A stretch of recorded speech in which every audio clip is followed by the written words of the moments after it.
Hey there guys, welcome back to the channel. Hope you guys are doing well. So in this week's video guys, what I'd like to talk about is day trading and how you can handle your emotions and your actual risk while day trading, because day trading is quite emotional and quite it can be quite risky if you don't have your risk and your emotions in check. So what I'd like to talk about in this video, like let's just say we're trading the 5-minute time frame, and okay, let's just say we entered long over here. We got in a bit early and we entered the market here.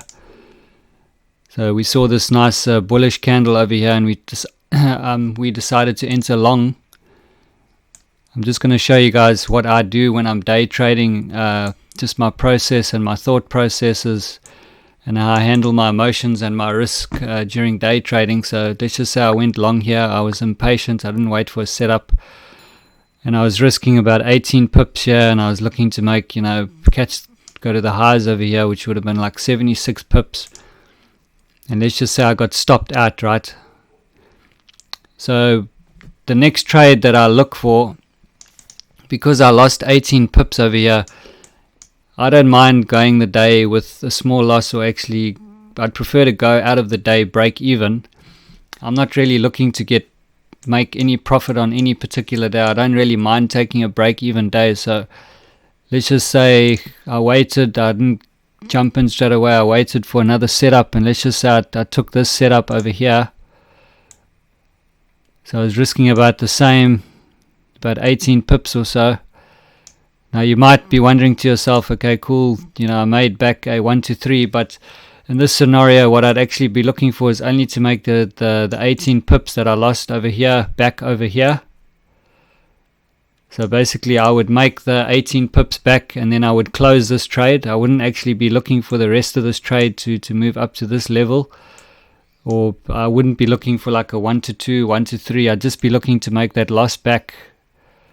So why am I not looking for, a lot of people talk about risk to reward and all that, which is obviously a good tool to use, but the problem with that is, let's just say for example in this trade the price didn't work out and move up. Let's just say I was up 18 to 20 pips, which would have been what I had lost on this trade. Let's say it moved up 20 pips and then came back down, and then I'd lost another 20 pips or 18 pips. That means that I'm basically down 18 plus another 18 pips, so that's like 36 pips down after 2 trades. So after a loss like this, for example, what I prefer to do is just make the loss back, so that my emotions and my risk is back to where it was. My balance is back to where it was, because that then gives me the confidence and the relaxation, the mindset to basically go at it, to go at it again, on the next setup, to actually make profit for the day, right? If I do actually decide to take another setup for the day. So let's just say we saw, okay, cool, all the liquidity for the day has been taken out. There's a lot of liquidity that was taken out from yesterday.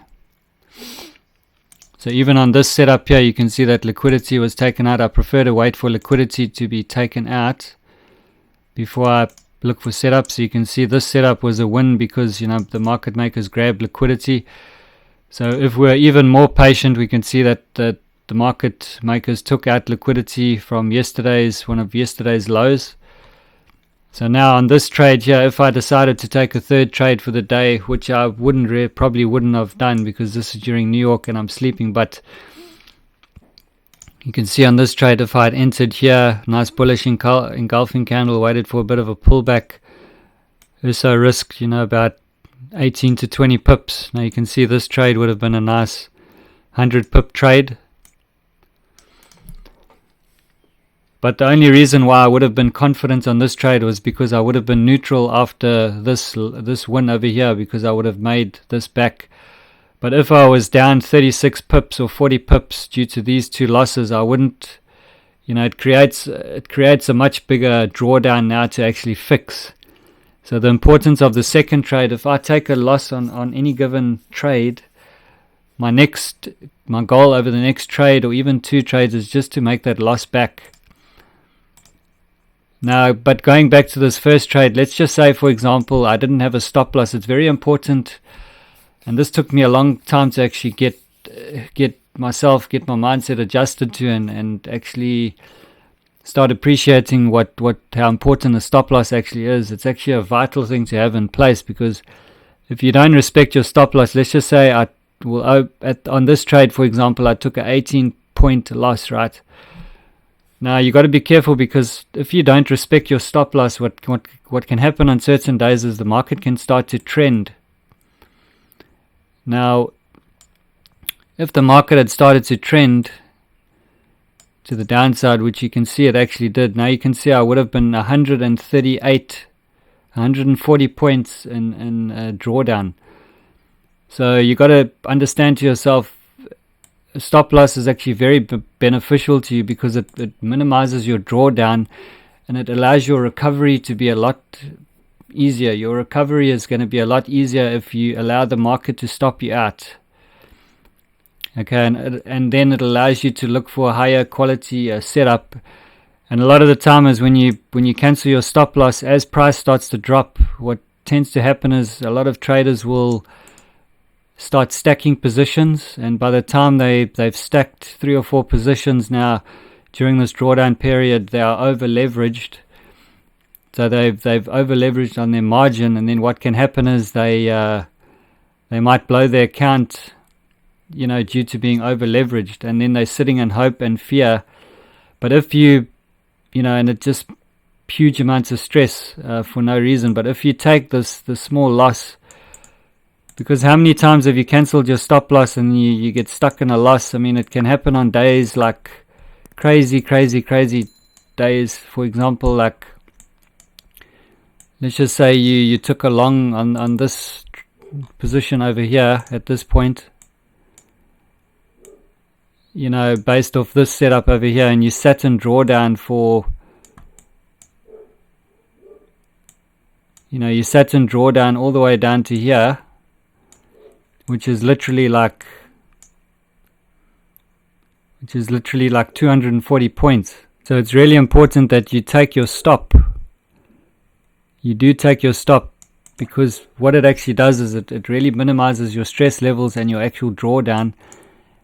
And after you take that loss, if you take a nice break after that loss, and then you come back and wait for an opportunity to actually give you back that loss. So once you've made that loss back on the second trade, then your third trade, you can be in a neutral mindset, and either it'll be the next day or multiple hours later, and your mind will be fresh, and then you can look for a quality setup to actually take to make your profit for the day, or be one of the trades that are going to give you profit for the week. So the point of this video is to manage your stop losses, to actually respect your stop losses. Because if you're not respecting your stop losses and you're not respecting your risk management, it's going to make you more emotional, and it's going to make your trading very emotional and cause you to actually blow up accounts.